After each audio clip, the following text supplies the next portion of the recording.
রাধে রাধে, নমস্কার। আরও একটি নতুন ভিডিওতে আপনাদের সকলকে স্বাগত জানাই। কেমন আছেন সবাই? আশা করি সবাই ভালো আছেন, সুস্থ আছেন।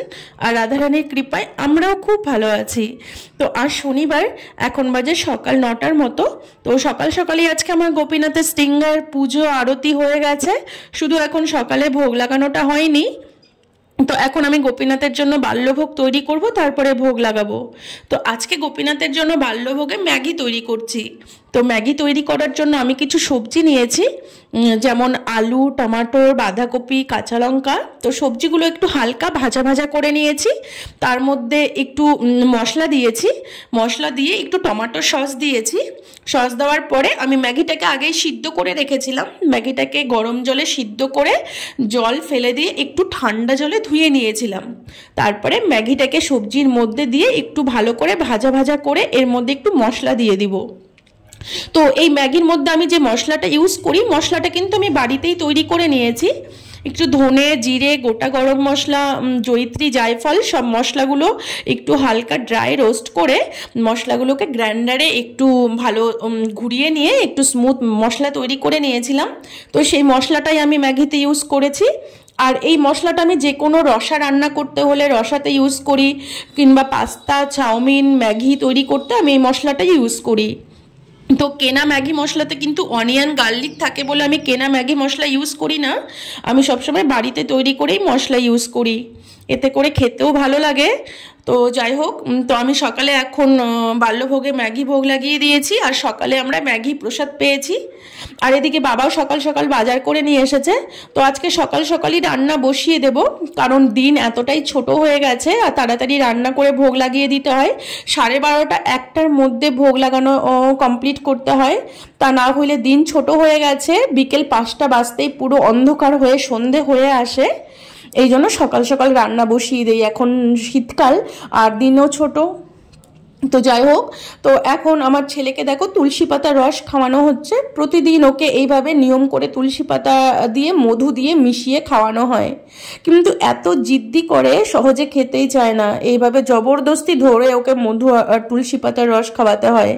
কারণ আমাদের এখানে এখন ঠান্ডা পড়ে গেছে, আর আমার ছেলের ভীষণ ঠান্ডা লেগে সর্দি কাশি হয়। এই জন্য ওকে তুলসী পাতার রস খাওয়ালে কাশি আর সর্দিটা কম হয় ওর। তো যাই হোক, আর এদিকে আমি সবজি আমানি করে রান্না বসিয়ে দেব বলে তাড়াতাড়ি আমানি করে সব রেডি করে নিচ্ছি। তো বাবা অনেক রকম সবজি এনেছে আজকে, বেগুন, মূলো, ধনেপাতা, বাঁধাকপি, কাঁচা লঙ্কা আর পালং শাক। মানে কোনটা রেখে আমি কোনটা রান্না করব বুঝতেই পারি না। শীতকালের হারা টাটকা শাকসবজি বাবা যখন বাজার করে এনে ব্যাগটা রাখে, তখন সবজিগুলো দেখেই আমার মনটা খুশি হয়ে যায়। মানে এত সুন্দর সবুজ টাটকা শাকসবজি দেখলে কার না ভালো লাগে। তো মানে কোনটা রেখে কোনটা রান্না করব বুঝতে পারি না, সবগুলোই রান্না করে ফেলি আমি। যেমন পালং শাক এনেছে, বাঁধাকপি এনেছে, মূলো, বেগুন, তো সবগুলোই আজকে রান্না করেছি।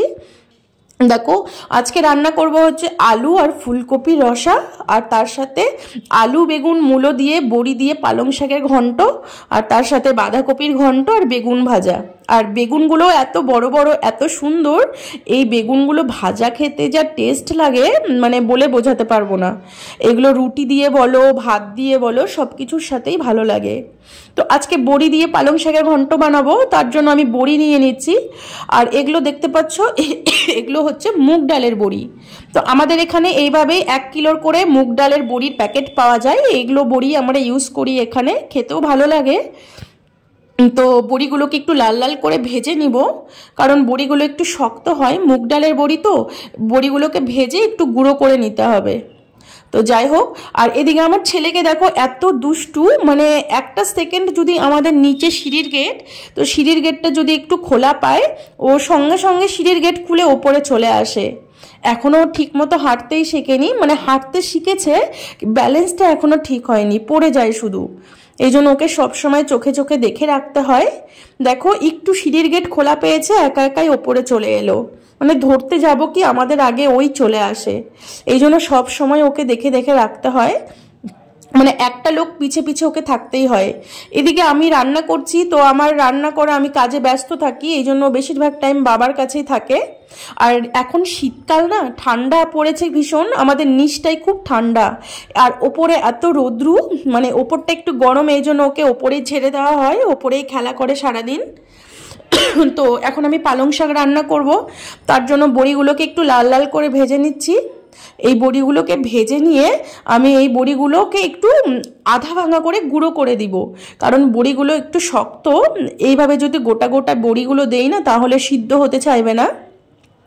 তো যাই হোক, বড়িগুলোকে ভেজে উঠিয়ে নিলাম, এবার বেগুনটাকে ভেজে নিব। আর এই বেগুন ভাজাটা, বেগুনগুলো এত সফট, তবু মানে 2 মিনিটের মতো থালা দিয়ে ঢাকতে হয়, কারণ না ঢাকলেও হয়, কিন্তু আমরা ঢেকেই রান্না করি। তো যাই হোক, আর এই বেগুন ভাজা রুটির সাথে, ভাতের সাথে খেতে ভীষণ ভালো লাগে, কারণ বেগুনগুলো খুব মিষ্টি। তো আজকে রান্নাও অনেকগুলো হয়ে যাচ্ছে, আমি ভাবি যে দুটো করে রান্না করব, বেশি রান্না করব না, কিন্তু এত শাকসবজি বাবা নিয়ে চলে আসে, এতগুলোর পদ হয়েই যায়। যেরকম আজকে 4 পদ হয়েই গেল, বেগুন ভাজা, পালং শাকের ঘন্ট, ফুলকপির রসা, বাঁধাকপির ঘন্ট, কতগুলো রান্না হয়ে গেল। চেষ্টা করি দুটো করে কম পদ রান্না করব, কিন্তু হয় না। তো যাই হোক, তো পালং শাকের ঘন্ট রান্না করছি এখন। তো এর মধ্যে একটু আদা আমি ভালো করে গ্রেট করে নিয়েছি, আদা তো দিতেই হবে পালং শাকের ঘন্টে, আদা না দিলে ভালো লাগে না। একটু 5 ফোড়ন দিয়েছি, তার সাথে আদাটাকে দিয়ে ভালো করে ভাজা ভাজা করে এর মধ্যে আলু, বেগুন, মূলোটাকে দিয়ে দিলাম। এবার সবজিটাকে ভালো করে ভাজা ভাজা করতে হবে, তবে পালং শাকের ঘন্টটা খেতে ভালো হয়। এবার শাকগুলোকে আমি আগে ধুয়ে নিয়েছিলাম, তারপরে সবজিটাকে ভাজা ভাজা করে পালং শাকটাকে এর মধ্যে দিয়ে দিব। তারপরে বড়িগুলোকে একটু গুঁড়ো করে দিতে হবে, না হলে বড়িগুলো সিদ্ধ হবে না, কারণ এগুলো মুগ ডালের বড়ি তো। আর এর সাথে কি যে মিক্স করে, এত শক্ত হয়, না ভেঙে দিলে হবেই না। তো বড়িগুলোকে দেখো আমি ভেঙে দিয়েছি, এতে করে খেতেও ভীষণ ভালো লাগে। তো যাই হোক, আর আমাদের ব্রজধামে যা শাকসবজি, সত্যি কথা বলতে এত ভালো লাগে আমার সব কিছু খেতে। এখানে প্রথম যখন আমরা বৃন্দাবনে আসি, কোনো কিছুই মুখে স্বাদ লাগতো না, মানে কেমন জানি একটা বেস্বাদ লাগতো, মানে প্রথম যখন আমরা বাংলা থেকে ধামে আসি। তো এখন ধামে বাস করতে করতে এই ব্রজধামের শাক সবজি, ফল মূল সব কিছুই যেন অমৃতের মতো লাগে। মানে এটা আমরা শাস্ত্রেও দেখেছি যে ব্রজধাম হচ্ছে চিন্ময় ধাম। এই চিন্ময় ধামের ভূমিতে প্রেম রয়েছে, ভক্তি রয়েছে। তো এই ধামের ভূমিতে যে শাকসবজি, ফলমূল উৎপন্ন হবে, সেগুলোও চিন্ময়। তো চিন্ময় ধামের চিন্ময় শাকসবজি খেলে আমাদের মন বুদ্ধিও চিন্ময় হয়ে যাবে। জড়জগতের ভূমি হচ্ছে জড়ভূমি, জড়জগতের ভূমি তো আর চিন্ময় না, অপ্রাকৃত না। তো জড়জগতের ভূমিতে যে শাকসবজি উৎপন্ন হবে, সেগুলো খেলে জড়র মতোই মন বুদ্ধি হবে, জড়জগতের মতোই মানে জড় বুদ্ধি হবে। আর চিন্ময় ধামের ভূমিতে যে শাকসবজি, যে ফলমূল উৎপন্ন হবে, সেগুলো খেলে ভক্তি হবে, প্রেম হবে। এই ভক্তি মানে এই চিন্ময় জগতের মতোই মনোবুদ্ধি হবে। তো আমি শাস্ত্রের বাইরে একটা কথাও বলছি না, আমি যে শাস্ত্রে দেখেছি সেটাই বলছি। আমাদের গৌড়ীয় বৈষ্ণবের একটি শাস্ত্র আছে, ব্রজবিলাস স্তব। তো সেই ব্রজবিলাস স্তবে আমি পরিষ্কার পড়েছি যে এই ব্রজধামের ভূমিতে যে ধান উৎপন্ন হয়, যে গম উৎপন্ন হয়, যে শাক সবজি ফল মূল উৎপন্ন হয়, তারপরে ব্রজধামের ভূমিতে যে ঘাস হয়, সেই ঘাস খেয়ে গরু যখন দুধ দেয়, সেই দুধ পান করলে, সেই শাক সবজি, ভাত, গম, আটা সব কিছু গ্রহণ করলে আমাদের মন বুদ্ধিও সেই চিন্ময় ধাম, চিন্ময় মনোবুদ্ধি হবে। আর সেই যে অপ্রাকৃত যে প্রেম, যে ভক্তি, সেগুলো আমরা লাভ করতে পারবো। এই জন্য মানে এখানে বাস করতে করতে এখানকার মানে এখানের প্রতি যেন একটা টান চলে এসেছে, কারণ দীর্ঘদিন ধরে এই ব্রজধামের ভূমিতেই পড়ে আছি, দীর্ঘদিন ধরে এই ব্রজভূমির যে তৈরি শাকসবজি, চাল ডাল গম সব কিছু এখানকারই গ্রহণ করছি। তার ফলে যেন এখানকার ভূমির প্রতি, এই ব্রজধামের প্রতি একটা টান, একটা মনের আকর্ষণ, একটা টান চলে এসেছে। এটা সবাই অনুভব করতে পারবে না, এটা যারা ব্রজধামের দীর্ঘদিন ধরে এক নিষ্ঠা করে বাস করছে, তারাই বুঝতে পারবে যে কিরকম ব্রজধামের প্রতি টান হয়। সত্যি সত্যি যাদের ব্রজ নিষ্ঠা হয়েছে, ব্রজধামের প্রতি ভালোবাসা জন্মেছে, তারা কিন্তু ব্রজধাম ছেড়ে বাইরে যেতে চায় না। বাইরে যেতে নিলেই তাদের মনে একটা কষ্ট হয়, সেটা আমি অনুভব করেছি। মানে ব্রজধাম ছেড়ে যখন বাইরে গেছি, আমার বিয়ের পর আমি 2 মাসের মতো মানে আমার জন্মভূমি যে গঙ্গারামপুর, সেই গঙ্গারামপুর শহরে ছিলাম। মানে আমার যে কিরকম মানে কি কান্না পেতো, বুক ফাটা কান্না আসতো যে ব্রজধাম ছেড়ে এখানে থাকতে যে কি কষ্ট, সেই কষ্টটা আমি অনুভব করেছি।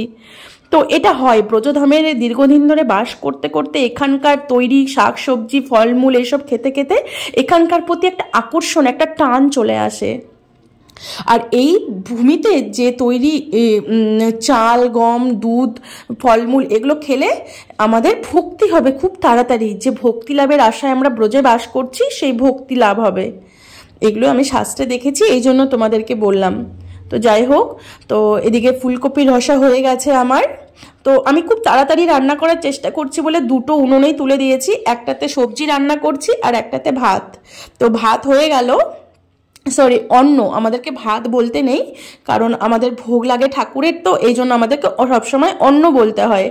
তো অনেকে আবার অন্ন বললে হয়তো বুঝতেও পারবে না, এই জন্য সময় সময় আমি ভাত বলে ফেলি।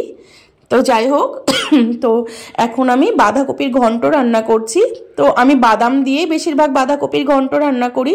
তো বেশিরভাগ আমি কড়াইশুঁটি দিয়ে করি, কিন্তু এখনও পর্যন্ত কড়াইশুঁটি ওঠেনি আমাদের এখানে বাজারে, এই জন্য আমি বাদাম দিয়েই রান্না করি। আর বাদাম দিয়ে বাঁধাকপির ঘন্ট আমার ভীষণ ভালো লাগে। তো আমি বাঁধাকপি যখন রান্না করি এইভাবেই করি, আদা কাঁচা লঙ্কা পেস্ট করে নিয়েছি, আর তার সাথে একটু আলু বেশি দেইনি, বাস একটা আলু দিয়েছি। আলুটা আর বাদামটাকে ভাজা ভাজা করে মশলা পেস্ট করে রেখেছিলাম, সেই মশলাটা দিয়ে ওর মধ্যে ধনে গুঁড়ো জিরে গুঁড়ো সব কিছু দিয়ে ভালো করে মশলাটাকে কষিয়ে বাঁধাকপিটাকে দিয়ে দেই। আর এই বাঁধাকপিটা কিন্তু আমি খুব লো ফ্লেমে করি, মানে গ্যাসটাকে লো করে দিয়ে হালকা আছে ঢেকে ঢেকে ঢেকে ঢেকে ভালো করে সফট করে রান্না করি, এতে করে খেতেও ভীষণ ভালো লাগে। আর যদি একটু জোরে আঁচে দেওয়া হয় না, তো বাঁধাকপিটাকে সিদ্ধ হয় না, খেতেও ভালো লাগে না।